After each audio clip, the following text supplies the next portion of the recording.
Gue yakin lu semua pasti udah sering lihat konten quotes di media sosial yang modelannya tuh kayak video berisi kata-kata, terus dikasih latar video random, plus background sesuai suasana hati. Konten-konten model begini sangat banyak bertebaran di media sosial dan bisa dibilang cukup mendominasi. Karena konten kayak gini tuh sangat mudah buat nyentuh bagian emosional orang-orang, karena mereka bisa merasa terwakilkan dengan kata-kata pada konten tersebut. Entah itu kata-kata motivasi, galau, dan lain sebagainya. Ditambah lagi, mereka bisa saling sharing di kolom komentar sama orang-orang yang dirasa pernah ngalamin nasib yang sama. Ada yang ngasih feedback, curhatan, tanggapan, atau pandangan mereka terhadap konten yang dirasa relate sama keadaan mereka. Jadi nggak heran kalau konten model beginian bisa laris manis di media sosial. Sebenarnya nggak salah kalau lo nikmati konten-konten kayak gini, karena orang yang nonton konten kayak gini tentu punya tujuannya masing-masing. Kita harus sepakat terlebih dahulu kalau dalam semua hal tentu ada positif dan negatifnya. Tapi dalam video kali ini kita bakal fokus ke sisi negatifnya. Sebenarnya konten quotes itu bisa berdampak negatif kalau kita sampai nggak bisa bijak dalam menanggapinya. Nah, makanya dalam video kali ini kita bakal ngebahas dampak negatif dari konten quotes yang ada di media sosial. Selamat datang di channel Otak Kedua, mari kita bahas.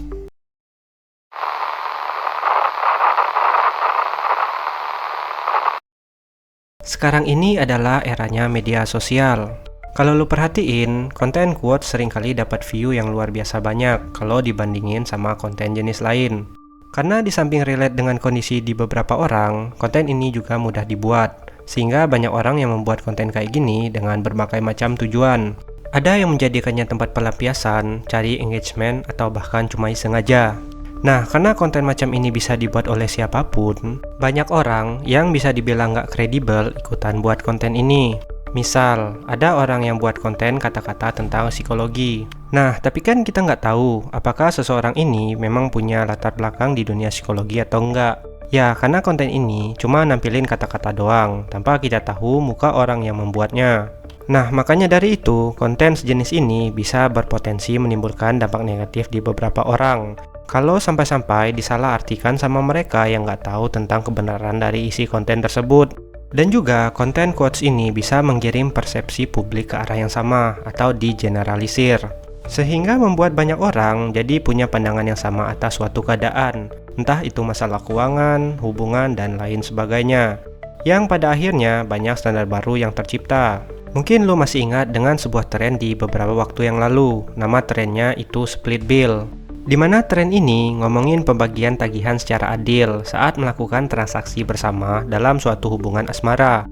Nah, tren ini menjadi viral karena adanya pro dan kontra di kalangan pengguna media sosial kala itu. Sebagian warganet setuju dengan adanya split bill ini dan dianggap wajar di era sekarang. Sementara sebagian lainnya berpendapat bahwa cowok harus membayar seluruh tagihan untuk menunjukkan etikanya ke si cewek, khususnya sewaktu first date. Dimana kalau kita lihat pada bagian komentar, banyak orang yang berdebat dan beradu argumen tentang tren ini. Seperti yang gue bilang tadi, sebuah tren akan melahirkan standar baru.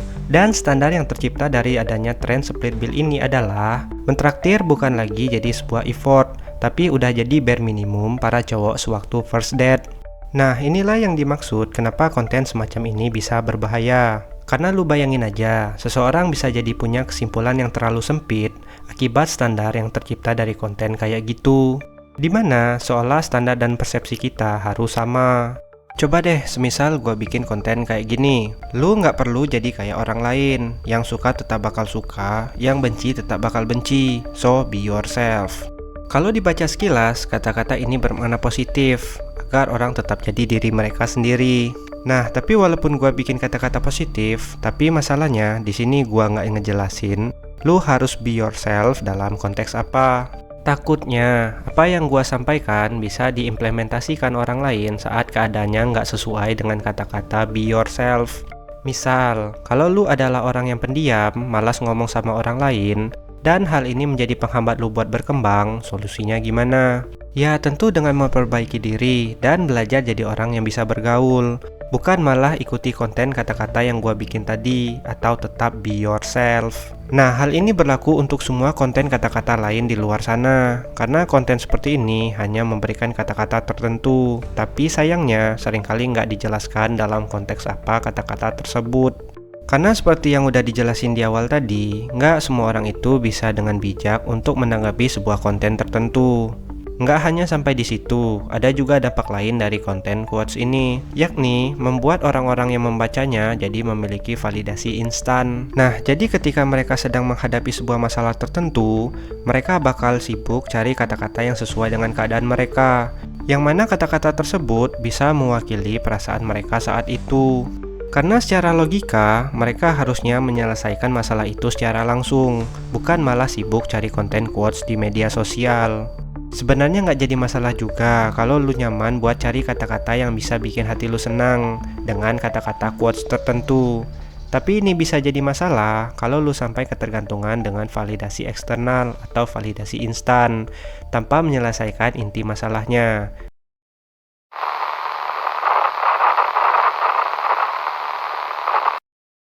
Konten quotes ini tuh ibaratkan pisau bermata dua. Karena bisa jadi penyemangat, obat galau, dan juga penghibur kesedihan. Tapi, di sisi lain, konten ini bisa jadi hal yang mengerikan kalau sampai kita nggak bisa bijak dalam menanggapinya. Walaupun kelihatannya simple, tapi konten kata-kata ini bisa memiliki pengaruh yang cukup besar dalam menciptakan standar baru yang nggak wajar. Jadi sebisa mungkin kita harus bijak-bijak dalam menanggapi konten semacam ini. Nah, kalau menurut lu gimana nih tentang dampak konten quotes yang ada di media sosial saat ini? Coba tulis di kolom komentar. Mungkin segitu dulu untuk pembahasan video kali ini. Jika lu suka videonya, jangan lupa like, share, dan bantu subscribe agar channel ini dapat berkembang terus setiap harinya. Sampai ketemu di video selanjutnya. Thanks for watching. See you.